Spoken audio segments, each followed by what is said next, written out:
오늘은 6.25 동족 산잔이 있는 67주기입니다. 공교롭게도 67년 전 1950년도 주일 새벽이었습니다. 전쟁은 하나님께 속해 있다고 성경은 이야기합니다. 우리가 국방이 강하다고 해서 이기는 것도 아니고 경제력이 강하다고 해서 평화를 지킬 수 있는 것이 아닙니다. 이 나라의 전쟁, 이 나라의 미래, 이 나라의 운명은 하나님께 있습니다. 우리 그리스도인들이 더 겸손하게 죄를 버리고 더 거룩해야 하겠습니다. 나라와 민족을 위해 기도해 주시고 가뭄으로 몹시 온 국토가 몸살을 앓고 있습니다. 여러분이요, 물 한 방울을 만들지 못하는 게 인간의 한계입니다. 기도를 부탁드리겠습니다. 오늘부터 이제 로마서 강해를 다시 시작합니다. 이제 마저 12장부터 해서 끝까지 갈 것인데요. 5번의 로마서 강해를 통하여 로마서 3장까지 하고 건너뛴 이유는 그 안에가 교리적인 이야기인데 너무 귀하고 금쪽 같은 복음이지만 삶의 실천이 없다면 그 이론은 힘이 없을 것이라 여겨져서 12장 실천편으로 넘어온 것입니다. 아시는 대로 로마서는 1장에서 11장까지는 이론편입니다. 교리. 그리고 12장에서부터 16장을 흔히 실천편이라, 생활편이라 그렇게 이야기합니다. 사람이 100가지의 설교를 들으면 그 중에 10개는 깨달을 수 있습니다. 10가지는 결심을 할 수 있다 이겁니다. 100가지를 들으면, 그리고 100가지를 결심을 했으면 그 중에 한 가지를 행할 수 있어야 합니다. 어느 교회에 목사님이 부임을 하셨는데 첫 설교가 서로 사랑하십시오 였어요. 성도들이 무척 은혜를 받았다고 해요. 울기도 했어요. 두 번째 주일이 됐는데 부임하시고 두 번째 설교 말씀이 서로 사랑하십시오 였어요. 사람들이 조금 당황하기 시작했어요. 목사님이 이삿짐 풀으시고 시간이 많지 않으셔서 설교를 재탕하시나 보다 그렇게 넘어가 줬어요. 은혜는 됐으니까. 3주째를 갔더니 또 서로 사랑하래요. 내가 사랑할 수 없었어요. 그 소리를 듣는 순간. 그래서 장로님들한테 좀 이야기를 했어요. 좀 이야기를 하셔야 되는 거 아니냐고. 어떻게 똑같은 설교를 3번을 하시게 하냐고. 장로님들이 점잖게 다 일렀습니다. 좀 기다려 보시라고. 목사님 다 뜻이 있지 않겠느냐고. 좀 언짢았지만 넘어갔어요. 넷째 주 역시 서로 사랑하라 였어요. 성도들이 굉장히 분노했습니다. 그래서 이제 장로님들이 찾아갈 수밖에 없었어요.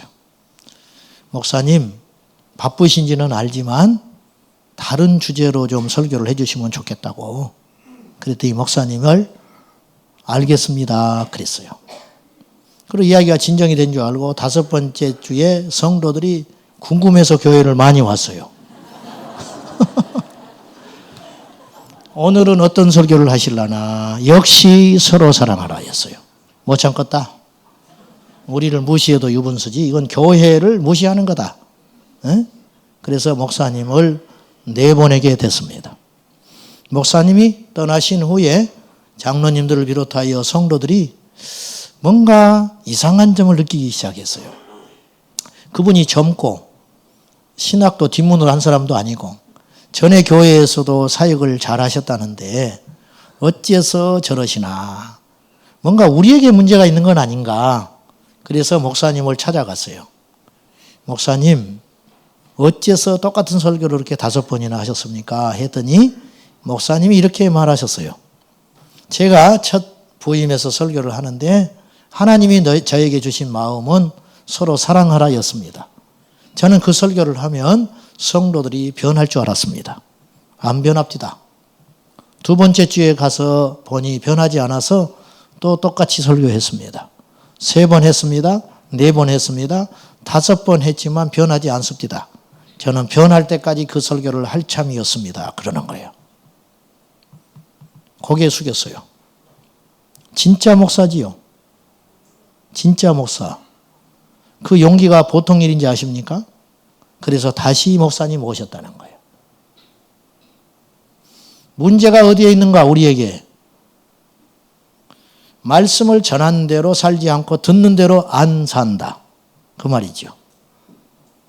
우리가 예배를 얼마나 많이 드려요 지금. 주일날 2번, 횟수로는 4번이지만 일단 똑같은 예배가 3번이니까 설교가 오후 예배, 낮 예배 2번, 새벽기도 월화수목금 5번, 금요일날 철야 8번 공식 예배가 있고 그 외에 셀 가족 예배, 그리고 신방, 그리고 거기에 더해서 특심 있는 사람은 가정에서 예배 드립니다. 가정에서. 수천 번 예배를 제가 드린 것 같아요. 저는 수천 번. 정확히 안 세봤는데. 근데 그 많은 예배가 과연 나에게 어떤 변화의 힘이 됐는가? 묻고 싶습니다. 예배는 횟수가 문제가 아니더라는 거예요.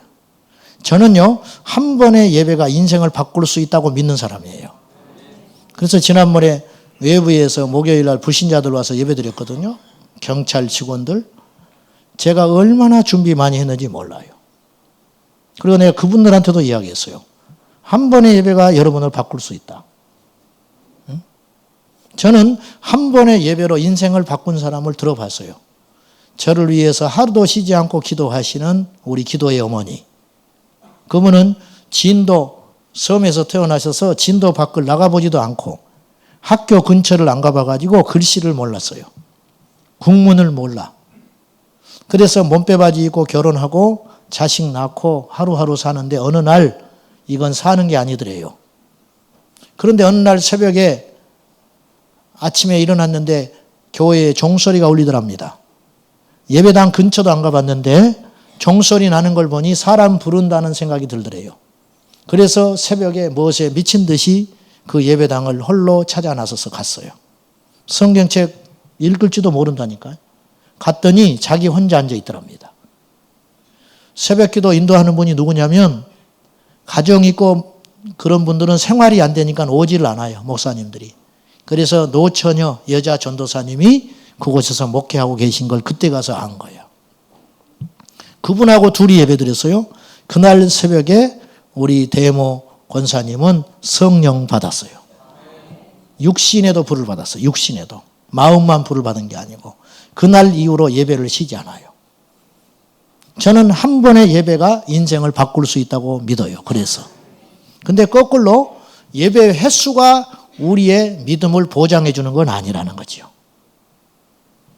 자, 무엇이 문제인가요? 솔직히 이야기해 봅시다. 예배에 참여하는 여러분이 문제고 설교하는 내가 문제인 거예요. 그래서 그렇게 많은 예배를 드려도 안 변하는 겁니다. 오늘 본문을 정확히 다시 봅시다. 12장 1절 그러므로 시작하지요. 11장까지는 이러 너희는 이런 자들이다. 예수님은 너희를 위해서 이렇게 하셨다. 그러므로 이제는 이렇게 살아다오. 그것이 12장의 시작이에요. 유진 피터슨 목사님은 12장 1절을 이렇게 해석하면서 시작했어요. 그러므로 이제 여러분은 이렇게 살기를 원합니다. 이렇게 살아달라는 거예요. 앞으로 12장부터 시작해서 매주마다 이 말씀을 조목조목 볼 거예요. 그리고 구체적인 행동, 지침을 성령께서 우리에게 주실 것입니다. 그대로 살라. 지난주 말씀 요지가 뭐예요? 사탄이 우리를 실제로 두려워하게 하는, 사단을 두렵게 하는 진짜 힘은 결국은 두 가지라 그랬어요. 첫째 뭐냐? 말을 조심해라. 언어 생활. 그리스도인의 언어 생활은 어떠해야 한다고 했어요? 누구를 만나든지 간에 하나님 말씀을 전하는 자처럼 해야 된다. 내용이 어떠하든지 간에 말하는 모습이 하나님 말씀을 전하는 자처럼 해야 된다. 그럼 여러분은 지난 한 주 동안 그렇게 살아야 되는 거라는 거예요. 그렇게 안 살았다면 나는 또다시 그 설교를 해야 돼요. 반복하는 것은 설교를 동일하게 반복하는 것은 준비가 안 된 설교가 아니라 하나님께서 우리에게 그 문제가 반드시 고쳐져야 하기 때문에 주시는 메시지다라는 거예요. 두 번째 메시지, 봉사를 하려거든 어떻게 해야 되느냐? 하나님이 주신 힘을 받은 자처럼 봉사해라. 잡음 날 일이 없지요. 교회 봉사하는데 왜 잡음이 나요? 내 힘으로 하는 게 아닌데 하나님이 주신 힘만큼 하면 돼요. 그리고 힘에 버거운 건 다른 사람한테 박수 쳐주면 되는 거예요. 근데 그렇게 하질 않아. 에밀 브루너라고 하는 유명한 신학자는 나이 먹어서 하나님께 이런 지혜로운 기도를 했대요. 하나님, 나로 분별하게 해 주십시오. 내가 할 수 있는 일과 할 수 없는 일을 분별하는 지혜를 주십시오. 그리고 할 수 없는 일이거든 받아들이게 해 주십시오. 그랬다는 거예요. 많은 사람들이 받아들일지를 몰라요. 그러니까 질투하는 거예요. 그래서 지치는 거라는 거죠. 다윗은 성전을 짓고 싶어서 속된 말로 미친 사람이에요. 얼마나 성전을 짓고 싶었는지 몰라요. 능력도 있었어요. 힘도 있었어요. 준비도 다 해놨어요. 근데 하나님이 허락하지 않아요. 그러면 거기까지인 거예요. 성전은 솔로몬이 지었지요. 천만에.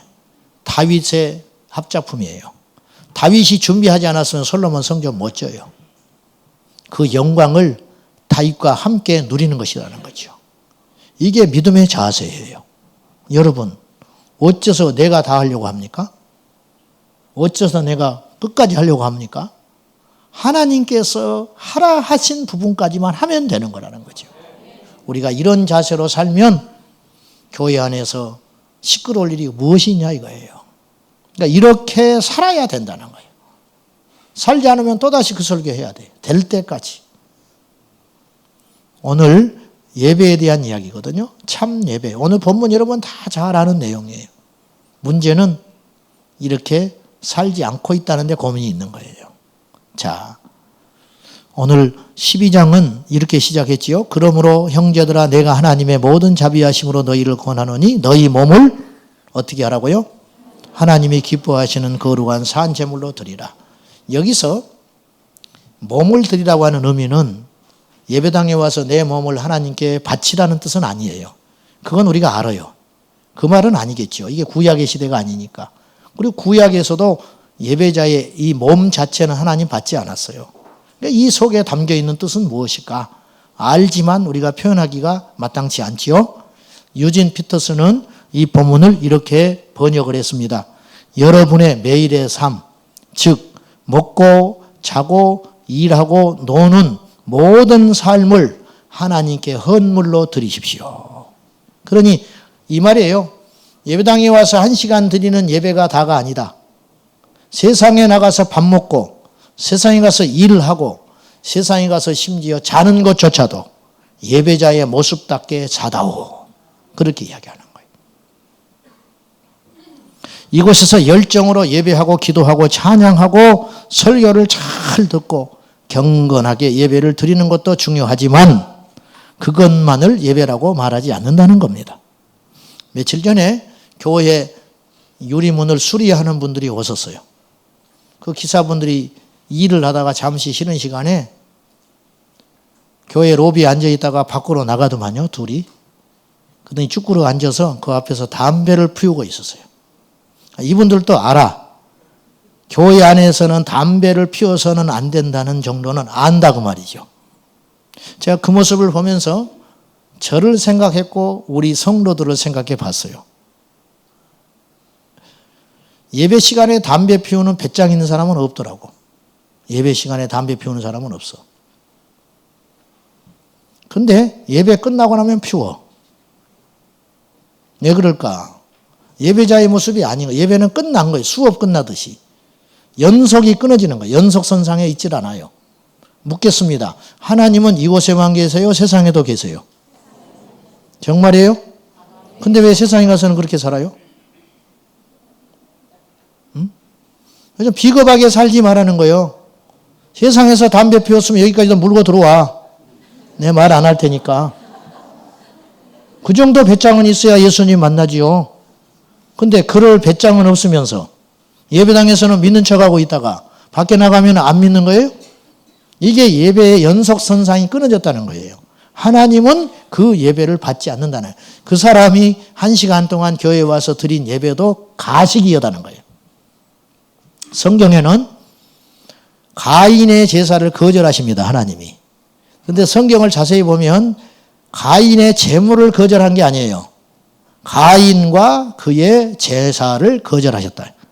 아벨의 제사만 받은 게 아니에요. 가인과 아벨은 미루어 보건대 정성스럽게 똑같이 예배 드렸을 거예요. 제물에 흠이 없었어요. 그러나 가인의 인생은 흠이 있었어요. 아벨의 인생은 하나님이 기뻐 받을 만했어요. 그러니 가인의 제사를 거부함으로 가인을 거부한 표현을 하신 거다, 하나님이. 이것이 예배의 본질이라는 거예요. 지난 주일날 어떤 목사님이 교회에 오셨는데 저한테 이제 밥 먹으면서 우스갯소리로 이렇게 건너오는데 어떤 학생 둘이가 무단횡단 하더라는 거예요. 내가 누군지 아는데 봐주는 거예요, 지금. 무단횡단 했대요. 근데 이리 와봐라, 이제 타이르려고 했더니 한 놈이 도망가 버렸어. 그리고 순진한 놈은 이제 못 도망가고 이제 잡힌 거예요. 목사님이 너 어디를 그렇게 급하게 가냐 그랬더니 제자 광성교회 갑니다 그랬다네. 좀 교회 간다고 하든지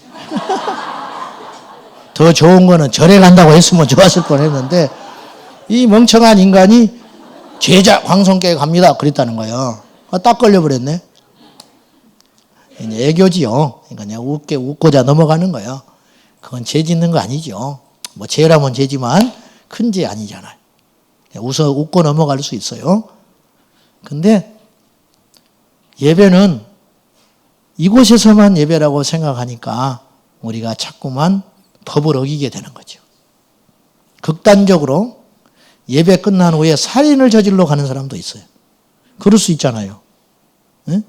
살인을 저지르러 가는 사람도 있을 거 아니에요. 예배 시간에 통해서. 예배 끝난 후에 이혼을 하러 가는 사람도 있을 거 아니에요. 예배 후에 자살하러 가다가 나한테 걸린 놈도 있었어요. 제가 학생부 할 때 그래서 한 번의 예배가 나는 이렇게 중요하다고 여겨지는데 예배 끝난 후에 그놈이 나를 찾아왔어요. 고3인데 스트레스가 심해서 오늘 예배 드리고 죽으려고 했다는 거예요. 근데 내가 그날 불현듯 이런 말을 한 거예요. 전혀 법문하고 상관없는 이야기를 했어. 설교 시작할 때. 여기 혹시 죽으려고 한 놈 있으면 정신 차려라. 자살하면 지옥 간다. 힘들어도 견뎌야 된다. 그렇게 하고 설교를 내가 시작했어요. 그랬더니 그놈이 온 거예요. 자기가 그랬다고. 성령이 하시는 일이 놀랍지요. 자, 제가 말하려고 하는 건 그런 것이 아니고 참 예배는 일을 할 때도 예배자처럼 일한다는 거예요. 우리는 어떤 일을 하느냐를 중요하게 생각해요. 큰 일, 작은 일, 높은 일, 천한 일. 하나님은 거기에 관심이 없어요. 칼빈과 루터를 비롯한 종교개혁자들은 직업 소명론이라는 말을 했어요. 그게 무슨 말이냐면 하나님께서 내게 허락하신 모든 일은 소명이다. 하나님의 일. 그러니 하나님의 마음으로 믿음으로 행하는 모든 것이 주의 일이다. 그래서 목회를 하고 세상의 일을 하는 게 중요한 게 아니고 목회를 하는데 세상 일처럼 목회하면 그 사람은 세상 일을 하는 사람이에요.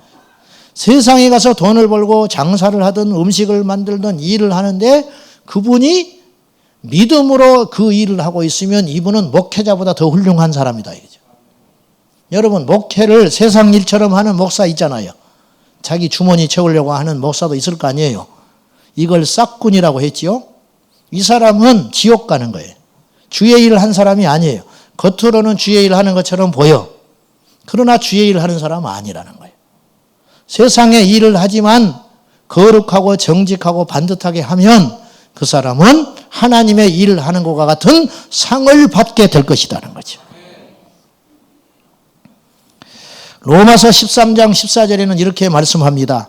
오직 예수 그리스도로 옷 입고 정욕을 위하여 육신의 일을 도모하지 말라. 예수 그리스도의 옷을 입어서 육신의 정욕을 위하여 세상에 일하지 말아라. 자, 내가 경찰이 아닌데 경찰 옷을 입으면 내가 경찰처럼 보이잖아요. 우리는 원래 악한 죄인인데 예수님의 의의 옷을 입은 거예요. 그래서 우리가 예수님처럼 된 거예요. 여러분, 예수님처럼 된 성도들이, 예수님의 옷을 입은 사람들이 예수님처럼 살지 않으면 가짜지요. 가짜. 경찰이 옷만 입었지 경찰같이 행동을 하질 않아요. 그러면 문제가 있는 거 아니에요. 마찬가지라는 거예요. 유기성 목사님께서 지난주에 설교를 하시면서, 선한 목자교회 유기성 목사님이 설교 중에 이런 이야기를 하시더만요. 영국에 있는 어떤 선교사님 이야기를 하셨어요. 그분이 영국에서 선교사를 하시는데 영국 목사님 부부를 초청해가지고 식사를 하면서 아는 지인들과 교제를 하는 시간이 있었어요. 그러니까 이 선교사님이 이 영국 목사님 부부를 이렇게 소개했어요. 여러분, 이 목사님 부부는 1시간 거리에 있는 곳에서 귀하게 시간을 내서 여기까지 오셨습니다. 그렇게 이제 소개를 한 거예요. 밥을 다 먹어갔어요. 밥을 다 먹고 났더니 이 영국 목사님 부부가 이 선교사님에게 이렇게 말을 했어요. 선교사님, 다시 말해 주세요. 저희는요, 1시간 거리에서 온 사람들이 아니에요. 저희들은 30분 걸려서 왔어요. 혹시라도 1시간 걸려서 왔다고 한다면 저분들이 우리가 수고한 것만큼 배나 더 수고했다고 오해할 수 있으니 30분 걸린 거리에서 왔다고 다시 말해 주세요. 그랬다는 거예요. 저는 그 짧은 이야기를 듣고 충격을 받았어요. 이게 예배자의 모습은 아닌가? 이것이 예배자의 모습은 아닌가? 제가 교회에서 이렇게 일을 하면서 마음 아픈 일이 참 많습니다. 어떤 외부 사람들이 와서 교회에 공사를 할 때가 있어요. 뭘 설치를 할 때가 있죠. 나중에 문제가 생기면 안 옵니다. AS를 부르면 오질 않은 사람이 많아요. 근데 그 중에 상당수는 집사님이에요. 그리고 나중에 전화하면 안 받아버려요. 포기하지요, 제가. 교회 종탑에 불이 안 들어와서 공사를 했습니다. 이분 안수 집사님이라고 소개하셨습니다. 교회는 주일 단위로 결제를 합니다. 그래서 계좌번호를 주십시오. 주일날 넣어드리겠습니다. 그러면 저는 그걸 잊어버리지 않기 위해서 제 책상 위에다가 포스트잇으로 붙여놓습니다. 주일날 반드시 계좌에 돈 보내주기 위해서. 돈 보내드렸어요, 주일날. 월요일날 장문의 문자가 왔습니다. 목사님 감사합니다. 제때에 돈 입금해 주셔서 너무 감사합니다. 저는 그 문자를 보고 슬펐습니다. 일해주고 제때에 돈 넣어주는 것이 희귀한 교회가 됐다. 많은 사람들이 교회 일을 하고 제가 주일날 입금해 드리겠습니다. 그러면 믿어지지 않는 표정으로 저를 봐요. 내가 너를 어떻게 믿어? 지금 돈 주지. 그런 표정으로 저를 물끄러미 쳐다봐요. 걱정 마시오. 돌아가세요. 그렇게 하거든요. 교회가 언제부터 이렇게 돼버렸죠? 언제부터? 교인이 1000명 모인데요. 가서 보면 300명 앉아 있어요. 허세, 허황됨, 거짓까지는 아니지만 부풀리는 과장된 것, 다 하나님 앞에 불의한 모습이고 예배자의 모습이 아니라는 것이죠.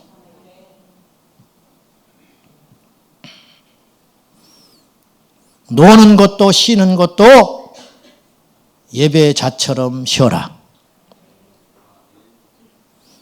교회에서 중직자들 수련회 갔는데 우리 교회 말고 나쁜 건 다 다른 교회 거야. 마이크 딱 잡더니 이 시간 이후로 찬송가 부르면 반칙 그러는 거예요. 그럼 뭘 불러라고? 교회 중직자들이 수련회 가는데 목사님들 외국에 모임 가면 안마 받습니다. 부끄럽습니다. 다 아는 이야기인데 말 안 하는 것뿐이죠. 태페 안마라는 건 아니지만은 똑같다는 거예요. 세상 사람들하고. 교회에서 체육대회 하면 욕합니다. 성미에 맞지 않으면 공 걷어차버리고 가버립니다. 저는 그 사람 그리스도인 아니라고 생각합니다. 모태신앙이고 장로님이고 목사님이라 할지라도 거짓입니다. 왜냐? 삶의 예배가 안 되는 사람은 그 사람의 모든 예배는 거짓이기 때문에. 내이기법에 의하면 하나님께서는 큰 재물, 작은 재물을 구분하지 않습니다. 형편에 맞게 속죄제사 드리라고 하셨어요. 그래서 형편이 되는 사람은 양을 잡아 드립니다. 꼭 양을 잡아 드릴 필요 없어요. 능력이 안 돼요. 시장에 가서 비둘기 사서 드리면 돼요. 근데 비둘기를 살 능력도 없어요. 그러면 산에 가서 산비둘기 잡아서 드리라는 거예요. 하나님이 그거 따지지 않아요. 그러나 한 가지를 따지셨어요. 흠 있고 점 있는 재물은 드리지 마라. 아무리 크고 큰 송아지를 할지라도 반점이 있고 털이 빠져 있고 병들어 있으면 하나님은 그 재물을 받지 않으신다. 뭘 말하느냐는 거예요. 우리가 성공한다고 하나님 기뻐하는 거 아니에요. 우리가 잘 산다고 하나님 기뻐하지 않아요. 우리가 거룩하게 살 때 하나님은 그 예배를 받으신다는 거죠. 망고의 진리 아니겠습니까? 망고의 진리. 목사님들 축구 시합한다고, 교단별 축구 시합한다고 오라고 자꾸 그래서 가봤어요. 구경 삼아 가봤더니 목사님들끼리 축구 시합하는데 서로 부딪히니까 쌍소리를 해요. 심판이 뭐라고 하니까 심판한테 대들어. 그리고 졌어. 지니까 전부 그 팀이 짐 싸서 집에 가버렸어요. 밥도 안 먹고. 저는 그 뒤로 그 모임에 가지 않습니다. 잘나서 그런 게 아니고 저는 더 악하고 더러워요. 모르는 죄가 더 많아요. 여러분한테 말할 수 없는 죄가 더 많은데 이해를 돕기 위해서 이 말씀을 하는 것인가 이해하고 들으십시오. 그 주에 그분들 가서 다 설교했을 거예요. 강단에서 무슨 설교하셨을까요? 하나님이 안 받으실 것 같다 이 말이죠. 저도 마찬가지고 여러분도 마찬가지입니다. 여러분, 저는 누가 병들었다는 것 때문에 마음 아프기도 하지만 그보다 더 마음 아픈 게 있습니다. 그리스도인답지 못한 모습 보이더라. 제가요 죽을 것 같아. 죽을 것 같아. 저한테 잘해 주시죠. 옷도 사주지. 기침하면 기침한다고 막 뭘 갖다 드려요. 주셔요. 그래서 기침도 못 하겠어. 그렇게 내가 사랑받는 목사예요. 감사하지만 그보다 더 감사한 일은 여러분들이 믿음으로 변해가는 삶을 산다는 거. 그것이 승전보입니다. 이제 우리 교회는 여기까지는 어느 정도 되는 것 같아. 예배 드리고 교회 안에 봉사할 때 발톱을 숨기는 것까지는 좀 되는 것 같아. 이제 서로 좀 덜 긁는 것 같아. 하도 내가 이걸 이야기를 하니까. 회의할 때 조금 욱 했다가 그래도 이렇게 눈치 보면서 조심하는 거 내가 보여. 확 발톱을 내려다가 싹 넣는 거 제가 보이거든요. 그러면 제가 너무 감사해. 교회에서는 좀 되는 것 같아. 여기까지 조금 더 욕심을 품어보자면 세상에 가서도 발톱을 숨겨라. 이제 숨기지 말고 뽑아버리세요. 아예 뽑아버려. 그냥 갈아버려. 가르면 또 나오니까 뽑아버리라. 아예. 그래서 그냥 발톱을 낼 수도 없게 돼버리라. 아예. 할렐루야. 2절에서는 구체적으로 더 보충하여 이렇게 말합니다. 2절 한번 읽어볼까요? 시작. 너희는 이 세대를 본받지 말 오직 마음을 새롭게 함으로 변화를 받아 하나님의 선하시고 기뻐하시고 온전한 신 뜻이 무엇인지 분별하도록 하라. 자, 여기는 이제 점층법인데 하나님이 기뻐하고 온전하신 뜻을 알고 싶잖아요, 우리가. 뭐 이게 모든 그리스도인의 소원 아닙니까? 그렇게 살고 싶으니까. 그것이 복인 줄 아니까. 근데 그런 비밀을 모두에게 가르쳐 주지 않는다. 어떤 사람에게 가르쳐 주느냐? 심령이 변화되어 새롭게 된 사람에게만 하나님의 뜻을 계시하시신다. 그러면 심령을 새롭게 하여 변화를 받기 위해서는 무엇을 해야 되느냐? 이 세대를 본받지 말라. 그렇게 이야기하는 거예요. 여기서 세대라는 말도 제너레이션이 아니에요. 원래 제대로 해석해 보면 때가 아니라네, 때. 이 말씀은 세번역 성경에 이렇게 했어요. 이 시대의 풍조를 본받지 말라. 이 시대의 유행, 이 시대의 문화, 이 시대의 사상 본받지 마라. 옛날에는 죄였는데 지금은 죄가 아닌 게 있어요. 대표적인 예로 간통죄. 옛날에는 죄였어요. 바람 피면 죄였어요. 지금은 도덕적 죄지만 형벌적 죄는 안 받는다. 시대에 따라 달라졌지요. 동성애 자유주의자들한테는 절대 죄가 아니에요. 그러나 성경에는 죄라고 이야기하는 거예요. 이 세상의 풍조 따라가지 마라. 믿는 자들이여 세상 풍조 따라가지 마라. 그렇게 이야기하는 거예요. 문신하고 돌아다닌다고 문신하지 마라. 성경에 문신하지 말라 했으니까 내이기법에 죽은 자를 위해서 네 몸에 문신을 새기지 마라 그랬어요. 이제 새긴 사람들은 어떡할 거예요? 귀걸이도 좀 작은 거 하나만 하고 다녀. 기가 막 떨어질 것처럼 불안해 죽겠어. 아니 정말 불안해. 막 이렇게 큰 거 달고 다녀. 저 지하철 타고 가다가 옆에 걸려버리면 어떡하려나. 벤치로 잘라주고 싶어. 내가 사준 게 아니라 간섭은 안 하지만 좀 작은 거 하나 하고 다니면 얼마나 좋아. 이렇게 큰 거 막 두세 개씩 매달려가지고는 목걸이 같은 걸 귀에다 달고 다니. 목걸이 같이 큰 걸. 지나가다가 손가락 걸리면 큰일 나는데 막 기도가 절로 나와. 기 찢어져 버릴까 봐. 세상 풍조 따라가지 마라. 그게 하나지만, 하나지만은 저는 없겠어요. 저는 소탈하게, 소박하게 되는 대로, 있으면 있는 대로, 없으면 없는 대로 과하게 포장하지 말고 세상 문화, 유행, 관습 따라가지 말고 올곧게 말씀이 어떻게 가르치고 있는가 그것에 따라 살아라. 미국 펜실베니아에 가면 아미시 마을이라고 있어요. 아미시 빌리지.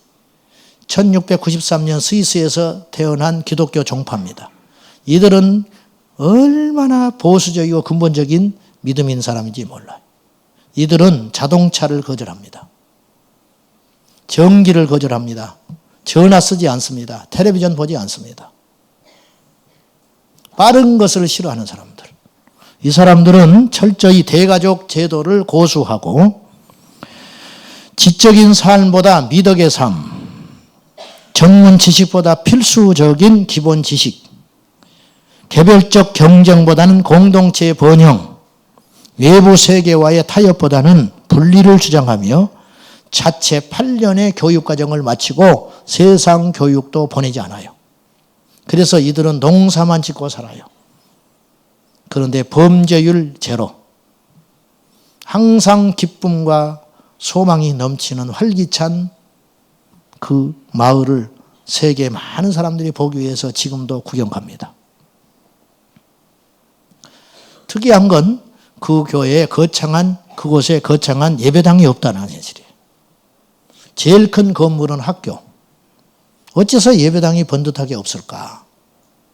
예배당의 필요성을 못 느껴. 그 이유가 뭐냐? 모든 집이 예배당이니까. 모든 곳에서 예배할 수 있기 때문에. 여러분, 초대교회는 아이러니하게도 거대한 성전이 없었어요.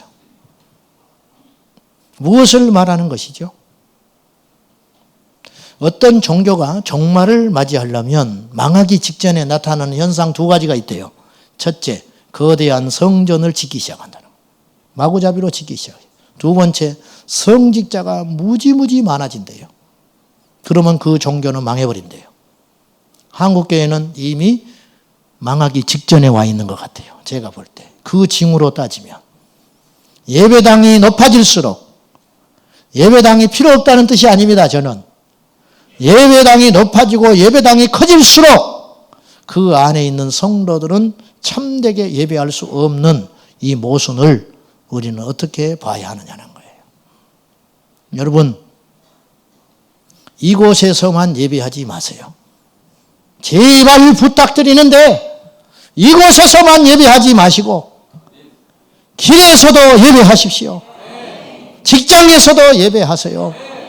우리 교회 집사님은 자기 일터에서 20명의 제자를 기르는 사람이 있습니다. 불신자 전도해서 성경 공부하고 하루에 3시간씩 기도하며 그분들의 영혼을 위해 기도하고 세워가지고 지역교회로 돌려보냅니다. 한평생 목회해도 20명을 제자 못 삼는 사람이 수두룩해요, 이 땅에는. 저는 그분을 보면 경외심이 생겨요. 목사보다 더 훌륭한 일을 하는 사람이라 저는 그렇게 여겨져요. 우리 교회의 성도들이 여러분의 삶 속에서 그리스도의 빛과 소금의 역할을 감당할 수 있다면 그것이 예배 자리가 될 것입니다. 2007년 아미시 마을 그곳에 총기를 든 어떤 청년 하나가 침투해가지고 학교에 가가지고 수업하고 있는 여학생 5명을 총으로 사살해버렸습니다. 그리고 자기도 자살했어요. 이것을 놓고 아미시 마을 사람들은 깊이 기도하고 의논한 결과 5 학생들의 장례식 때 범인의 가족들을 초대했습니다. 그리고 선언했습니다. 우리는 그리스도의 사랑으로 당신들을 용서합니다. 미국이 발칵 뒤집혔어요. 세상의 풍조를 따르지 않는 사람들. 그리고 그 범인이 죽었으니 그 범인도 장례를 치렀을 거 아니에요? 그 장례식에 마을의 대표가 조문을 갔습니다. 위선이 아닙니다. 전도하려고 한 게 아닙니다. 자기들의 이름을 내려고 한 게 아닙니다. 예배자의 삶은 그래야 한다고 믿었기 때문에 지극히 당연한 일을, 지극히 자기들에게서는 평범한 일을 그들은 했다 그 말입니다. 그러나 우리에게는 이것이 기적으로 들리는 거예요. 기적으로. 하나님이 기뻐하시고 온전하신 뜻이 무엇인가? 이것을 어떤 사람에게 하나님은 가르쳐 주시는가? 마음의 변화를 받아 그리스도의 온전한 예배를 드릴 수 있는 사람.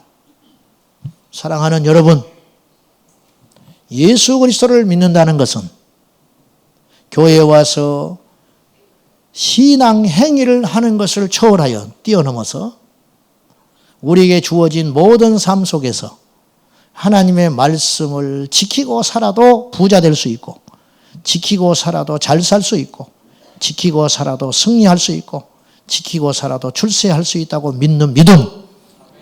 그 믿음이 진짜 믿음이다. 사랑하는 여러분, 하나님은 살아계십니다. 천년왕국을 믿고 새하늘과 새 땅을 믿고 주님의 재림을 믿고 여러분의 휴거를 믿는다 할지라도 여러분의 삶의 예배가 무너진다면 여러분은 휴거될 수 없습니다. 참된 믿음으로 돌아가십시다. 기도하겠습니다. 하나님, 참 예배자가 되기를 원합니다. 이 한 시간의 예배로 끝나는 예배가 아니라 이제 이 예배는 계속 될 것입니다. 일터에서도 계속 될 것이고, 밥을 먹을 때에도 계속 될 것이고, 거래를 할 때도 계속 될 것이고, 세상에 나가 일을 할 때에도 계속 될 것입니다. 참 예배자가 되게 하옵소서. 예수님의 이름으로 기도하옵나이다. 아멘.